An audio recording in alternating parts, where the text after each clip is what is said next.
Hello everyone, मेरा नाम प्रीति कुमारी है। मैं पीटीसी चंदवाड़ा की छात्रा हूँ। मेरा रोल नंबर 31 है। सेशन 19 से 21, सब्जेक्ट मैथमेटिक्स। मेरा आज का टॉपिक है गलतियों से सीखना। बच्चे सीखने के दौरान तमाम गलतियाँ करते हैं। बच्चों की गलतियाँ उनकी सीखने की प्रक्रिया का स्वाभाविक और ज़रूरी हिस्सा है। नई अवधारणाओं को समझने की प्रक्रिया का स्वाभाविक और ज़रूरी हिस्सा है।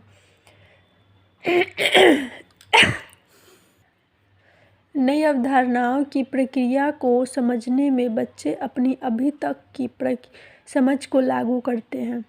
बच्चे की गलतियां से यह भी पता चलता है कि बच्चे कैसे सोचते हैं, सीखते हैं।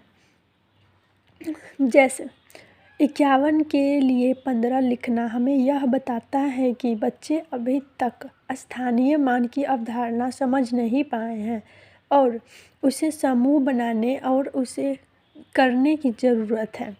बच्चों की गलती को इस तरह देखने से शिक्षक को सिखाने वाले के लिए गणितीय सोच विकसित करने में बहुत मदद मिल सकती है।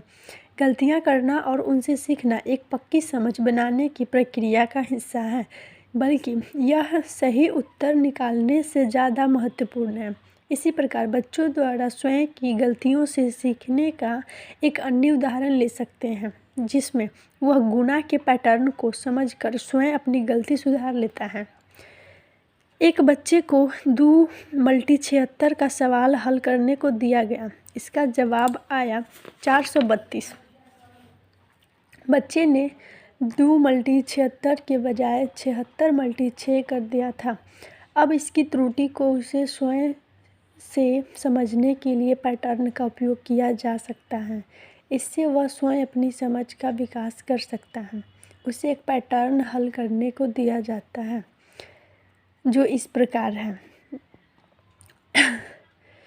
अब बच्चा रुककर स्वयं सोचेगा कि गुणा के प्रश्न में 10 कम होने से उत्तर 20 कम हो रहा है, मतलब गुणा कम हो रहा है, मतलब 2 गुना कम हो रहा है। इसका मतलब यदि 80 से 76 यानी 4 कम हुआ तो परिणाम 8 कम होना चाहिए, अर्थात 2 × 76 का 152 आंसर होना चाहिए। अब वह स्वयं से यह जान लेगा कि उसने कहाँ गलती की थी तथा वह स्वयं कहेगा कि उसने गलती उससे हुई है। फिर वह ठीक गुना करके 2 × 76 का उत्तर 152 निकाल लेगा। इस प्रकार बच्चे बीजगणित तथा सूत्रों के निर्माण में भी पैटर्न द्वारा उनकी आवश्यकता को समझकर अपनी गलतियों को सोच का विकास कर सकता है।